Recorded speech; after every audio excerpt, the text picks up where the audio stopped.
I think it would be tough for anybody to really do a scouting report on me in terms of how like they were going to take me out of a game, because I don't think there's really a way that any team can take me out of a game. Man, Cooper, I'm going to keep it all the way 100 with you. You ain't who you think you is.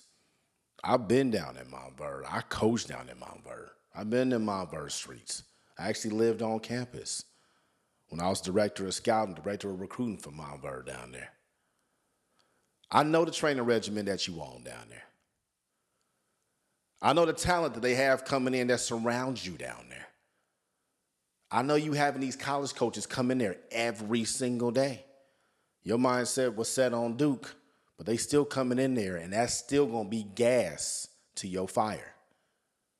I know how the media covers Montverde down there, not just in Lake County, but in the city of Orlando, in the state of Florida, and now nationally. I know that they're saying that you're going to be the #1 pick in the 2025 NBA draft. I know that they're saying that you're going to be the first NBA player in the history of the state of Maine. And young man, that's a phenomenal accomplishment. And I wish you much success. But you got to realize this. When you get to the league, your mama's not going to be an assistant coach like she's been your entire life. You're not going to be playing with your twin brother like you've been playing with your entire life. You're not going to be playing with your homeboy whose dad is the head coach of your AAU team. And like it's been like that for your entire life. You're not going to be playing 16U, whereas you got evaluated. Whereas opposed to AJ Dybantsa, he got evaluated in 17U. Ain't going to be no hiding when you get to the NBA. So to sit there and say that you can't be scouted, there's no way for somebody to take you out of the game, yo, man, you got a lot to learn. And I'm about to show you right now. My ducks, my swans, welcome to the pond. My name is Dorian from Group82Basketball.com, and right here we are watching Nike EYBL 16U footage of Cooper Flagg and his Maine United team versus the #1 player in the country, Cameron Boozer, and the Knight Riders Elite.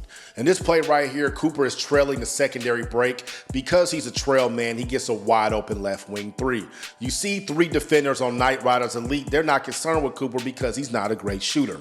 One of the reasons you are not a great shooter, Cooper, is because of the inconsistent base. Your feet are unaligned. And anyone who's a great shooter knows that when you stutter step with your feet or your feet are unaligned, you're going to have an inconsistent release. For you to be great at the next level, Cooper, you're going to have to be a great shooter. So you have to fix your base.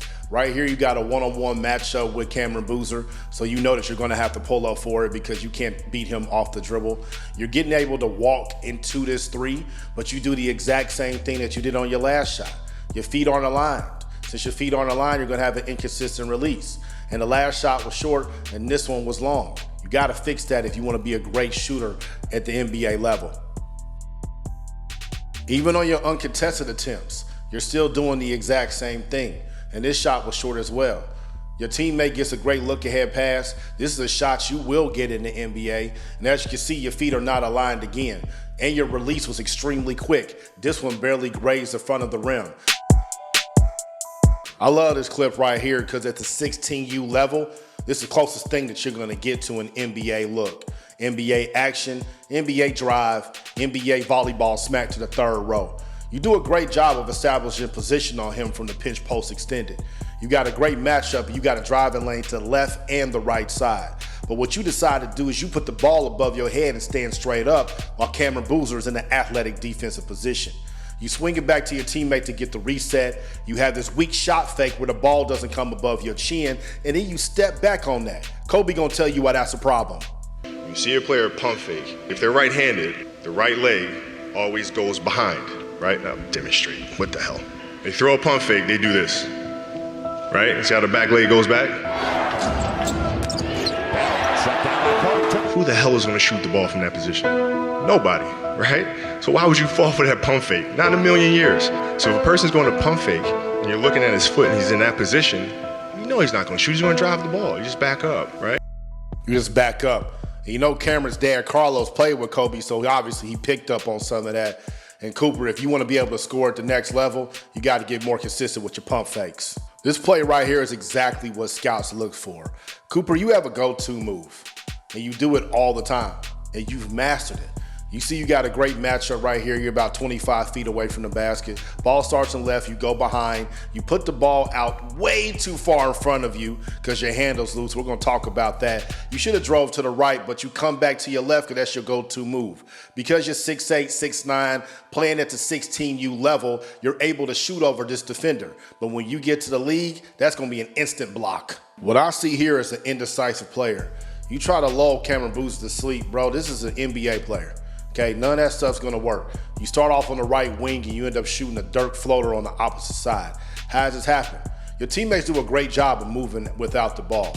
You try to get this little weak crossover that's gonna go to the right, but you see all that defense over there. I would love for you to center to the middle of the floor and get to the top of the key to survey it better. You get a switch on a smaller defender who you should be able to overpower, but what you decide to do is a dirt step back behind the backboard and take a horrible shot, and you out of defensive position to get back as your coach complains and tries to cover for you.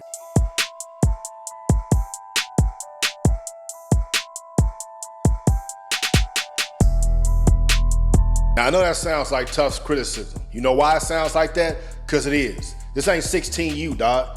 You going to the NBA. If you go into the NBA, you got to have a higher basketball IQ. You got to be a lot more decisive with your basketball decisions. Right here, you catch it on the right wing again. Your teammates do an outstanding job of moving without the ball and setting a side ball screen for you. But as you can see, all that traffic is over there. You take it to that right side anyway, instead of being patient and letting your teammate clear through, take his defender with him. What happens? You drive to the short corner and now you're a triple team. At this point, you should be looking to pass the ball, but you end up losing the ball because your handle ain't where it is. And then you try to go through two defenders right here, which almost results in a turnover. You recover the ball. Your teammate is open in the left corner for a wide open three. You don't pass in the ball. You shoot a fadeaway. This is horrible basketball decision-making right here, Cooper. You got to get a lot better than this. Because if you're going to be losing your ball like this, you look at Ja Morant. He did the same thing, and Tyrese Maxey's going on the other end for a layup. If you think you're going to be getting away with that at the NBA level, you got another thing coming. Now we back to your go-to move. And you've mastered this. You know, you got a great foundation with this, so you're going to be able to get a lot of counters out of it. But as a scout, this is very easy to seek out. He's going to have a bad shot fake where he puts his right foot back. He's going to drive left. He's going to go behind the back with his face down, so he ain't going to be able to see no teammates. Got your feet aligned this time, which is really good. Like I said, you got a solid foundation. Shot fake goes up. He goes under, and he's going to shoot right there at the rim. Now, at the next level, that's not Cameron Boozer, possibly. That might be Giannis. That's Rudy Gobert. That's Joel Embiid. That's going to get smacked to the third row. So I would try to look for another counter because you tried this at the Steph Curry camp and he got smacked right back in your face. Now, I know you've been hearing me talk about the level that you're playing a lot, 16U. But this play right here is a perfect example of how I know that you are used to being the primary scorer at a lower level, and these guys are not going to play at an exceptionally high level because they're used to playing off of you. This is way too much dribbling. This is way too much indecision. There's way too many basketball plays that could have been made, but you forced it, right? You are the point guard right now. You are the point forward. You should be surveying the floor. Your teammate sets an amazing back screen right now. So that means you know that that side of the floor, somebody's probably going to be open. But what do? You don't take advantage and penetrate and drive while the defender's looking at you because you would have had an open three for him. You continue to dribble and just waiting around. What are you waiting on? You got a guy that cuts through the lane. He got 4 defenders right there. He could have caught it and kicked it out to number 5. But you choose not to do that again. At this point, you need to be passing the ball and learn how to move without the ball, but you're used to having the ball in your hands too much. Now you're back over there at that same place where you've been getting in trouble the entire game, that right wing, so you can drive right. You need to be trying to get back to the middle of the floor, which I see you try to do, but you should be doing a retreat dribble where you can get a chance to reset. What do? You try to get your head down. Cameron Boozer dives in there, and he's able to get a steal. He's able to stab at it. Now, Cooper, I really want you to study this possession on your own. I want you to look at what you should have done. I want you to look at what opportunities were there. I want you to look at what mistakes that you made, because when you get to Duke, this is something they're going to chew you out about. And if you don't fix this at Duke, when you get to the NBA, this is stuff that's going to get you on the bench. I've done research on your family. Your mom was a really, really good player. So I know she had to have a high basketball IQ, and she's been coaching you your entire life. I know this is something that she did not teach you to do.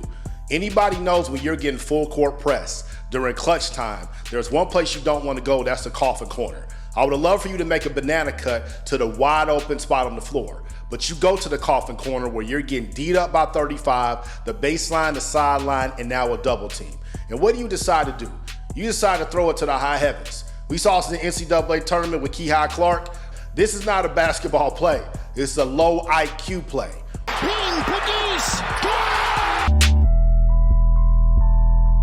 I've been seeing a lot of people talk to you about being a generational defender. They're saying you're the next Andre Karolinko.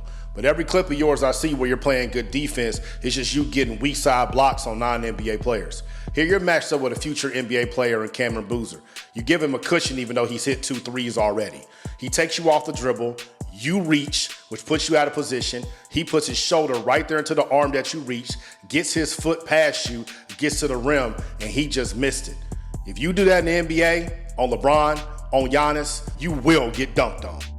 Now, when they told me you were a generational defender, but all I was seeing was weak side blocks on non-NBA players, I was hoping you wasn't one of them pogo stick guys. But this shows right here that you are one of those pogo stick guys. Here you are getting help defense when you already got 2 defenders over there. You're going for the ball because you're a pogo stick and all you want to do is get your hands on the ball. What this does is put you out of position and your man goes right behind you and gets a layup. Being a coach's son, I would think you have a higher basketball IQ than that. We see it again right here as well. You going for the ball, getting put out of position, that guy attacks your top foot, and now you're not able to play good team defense. You're pointing out right now which matchup that you have. You're making sure that your teammate has him. You got number 23. But once again, getting in a good defensive position, pogo stick, you reach for the ball, you miss it. Because you miss it, now you have a horrible closeout. That dude does what he's supposed to do, which is attack your top foot, gets all the way to the bucket, and you get a cheap foul. And I know you worked on closeouts because there's footage of you out there in 8th grade doing this. This drill really ain't that good of a drill, but you know that you're supposed to be chopping your feet and have more discipline than that.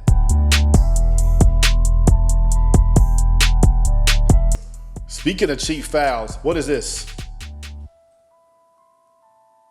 And what is this? What are you doing? There's no reason for you to do this. You matched up with your man. You want to provide help defense, all you got to do is sit right there and be able to recover. But because you dive in, not only do you get a cheap foul in the NBA, that's going to be a wide open 3 with that spacing. Here, you're in transition. You're already matched up with your guy. I would love for you to get to the elbow right there so you can be in great coverage position. Because like I said, you already got your matchup taken care of. But what you decided to do is come in there and tackle this dude, and you just picked up 2 really cheap fouls combined with that other clip where you had another foul that's the same game. As a coach's kid, I was shocked that this extremely simple baseline out of bounds play had you all out of whack. What's the most important thing about baseline out of bounds? We want to protect the rim.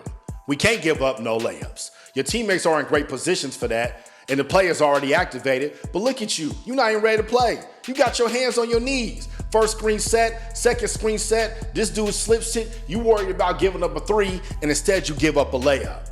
You gotta increase your basketball IQ if you wanna be an effective NBA player. I got all that from one game, man. I watched 4 games of yours, 2 EYBL and 2 when you was at Montverde. There was no reason to put the footage from the other games in there because you kept making the same mistakes over and over and over again. If you want to be the number 1 pick in the 2025 NBA draft, that means that they're looking at you to be a franchise pillar. That means they're looking at you to eventually be an all-star. That means they're looking at you to be an all-NBA player, and the way that the collective bargaining agreement is set up and the next media rights deal that the NBA is going to get, you're going to make over $1 billion just in NBA salary and your earnings over the next 15 years. But there's a lot of expectations that come with that. These habits that you have right now, they need to be broken. And you're going to the perfect school for that. You're going to Duke. And they got a lot of NBA players. They're going to put you in the best position to be a great NBA player. But this stuff involves you getting in the gym and breaking those habits. This stuff involves you watching a whole bunch of film and having coaches sit down with you and being open to being scouted. You can be scouted and you can always be better. Just because you're number 1 right now doesn't mean you're going to be number 1 2 years from now. There's so many stories of guys that we've seen like that because those guys are dedicated to getting better every single day. You ain't playing 16U no more. You ain't playing with your homeboys no more. You're not gonna be playing with your twin brother no more. You're not gonna be playing with your mom on the sidelines anymore. It's all on you. You gotta learn to be uncomfortable, and you gotta turn your weaknesses into strengths. You need help with that? At Dorian Group 82 on all social media. I'm always down to help a future hooper. Who do y'all want me to do a video on next? Talked about AJ Dybantsa a little bit. Talked about Cameron Boozer. We got a lot of NBA content coming. If you interested in our NBA picks that we give away for free every single day, if you're on Instagram, click the link up top. If you're on YouTube, click the link in the box. I'm out the pond. Y'all stay true.